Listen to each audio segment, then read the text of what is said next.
Cette petite fille boit une gorgée d'eau puis crache un grand requin qui peut être contrôlé comme elle veut. Ses camarades de classe sont tous hors du commun. Ce garçon a un cou qui s'allonge jusqu'à 9 mètres. Son corps est en caoutchouc et il peut être étiré à sa guise.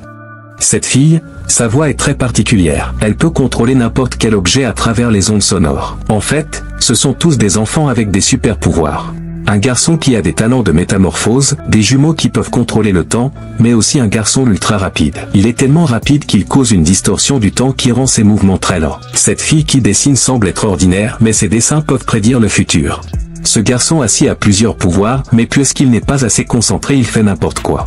Quant à la protagoniste, Missy, bien qu'elle n'ait pas de super pouvoir, elle possède un QI de 250 et une intelligence émotionnelle de 520. Ses enfants ont des super pouvoirs, mais ils sont détenus dans cette classe. Il y a 2 jours, les extraterrestres envahirent la Terre. Leurs parents, en tant que super-héros, se rassemblent et participent tous à la bataille pour défendre la Terre. Cependant, ils n'ont pas pu travailler en équipe, et ont été vaincus et capturés par les extraterrestres. Afin de protéger les descendants de ces super-héros, le quartier général des héros les a tous enfermés dans un abri. Mais afin de sauver leurs parents, Missy décide avec ses amis de s'échapper pour combattre les extraterrestres. Cependant les gardes les stoppent. Ces derniers ne faisaient pas le poids face à ces descendants de héros, se font mis au tapis en un rien de temps. Arrivés dans le hall, des dizaines de gardes les encerclent. À ce moment-là, la fille aux ondes sonores tousse légèrement, ce qui envoie tous les gardes dans les airs. Puis ils courent dans un train pour s'échapper. Mais plus de gardes s'étaient mis à l'extérieur. Les voyant sans possibilité de s'échapper, la fille aux ondes sonores utilise son super pouvoir.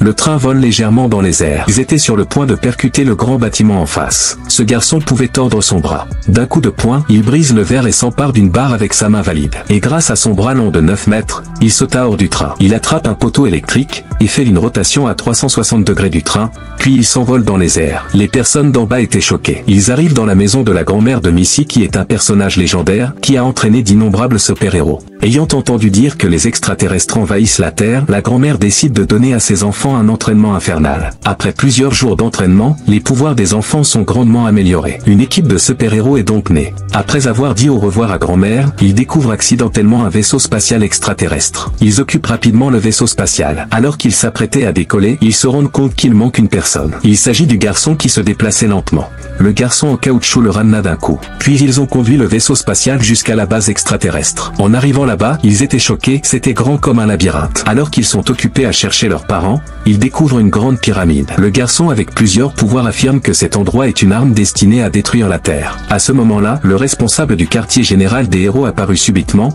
et des tentacules jaillirent dans leur dos. En fait, le quartier général de la Terre était déjà occupé par les extraterrestres. Ils enfermèrent les enfants et prirent le verre de la fille requin. Sanzo perdait instantanément ses super pouvoirs. Alors qu'ils étaient tous désemparés, Missy dit que c'était fini, ils ne pourraient plus jamais revoir leurs parents. Les enfants se mirent tous à pleurer. Elle voulait en fait recueillir les larmes de tout le monde. La fille requin utilise ensuite son pouvoir pour faire des clés avec les larmes, et ouvre la porte. Cependant, arrivée devant la pyramide, la jeune fille jusqu'alors silencieuse, montre son vrai visage. Sur sa tablette, elle dessine un monstre qui prend instantanément vie. Le monstre sort de la tablette et continue à grandir. Face à cette créature terrifiante, les enfants étaient pétrifiés. La dessinatrice se révéla être un extraterrestre. D'un simple geste, elle fit surgir d'autres monstres. Bien que l'ennemi affichait une puissance redoutable, les jeunes héros n'étaient pas en reste. Le garçon passe à l'action, mais ses actions sont trop lentes. Les jumeaux qui pouvaient contrôler le temps firent une rotation et accélérèrent instantanément le garçon. Le garçon élastique voyant cela, étire rapidement ses bras, formant une lance élastique. En un clin d'œil, les monstres furent mis au tapis et cloués au mur. C'est alors que la fille requin s'aperçoit qu'elle n'a plus d'eau et ne peut plus utiliser ses pouvoirs. Mais elle découvre que la surface de la pyramide est composée d'un liquide. Alors elle utilise le liquide pour créer un requin géant qui s'envole vers les monstres pour les avaler en une bouchée. À ce moment-là, le dispositif de destruction du temps fut créé. Mais d'un coup de tentacule, l'extraterrestre la fit tomber. Le garçon élastique allonge son bras en essayant de la récupérer. Hélas, elle est hors de portée. Le garçon rapide se jette alors dans le vide, mais sa lenteur l'empêche de se blesser. Cependant, une fois la puce en main, il ne réussissait plus à remonter. À ce moment-là, le garçon ayant maîtrisé tous ses pouvoirs se téléporte devant lui et le remonte. Alors que le compte à rebours était sur le point d'arriver à 0, ils réussissent à insérer la puce. Une lueur dorée apparut et la porte s'ouvrit. Leurs parents étaient là. Il s'avéra que toute cette épreuve était une simulation orchestrée par les parents en collaboration avec les extraterrestres qui sont les alliés de la Terre. Leur plan était que les enfants deviennent des super-héros afin qu'ils puissent à l'avenir prendre la relève de leurs parents.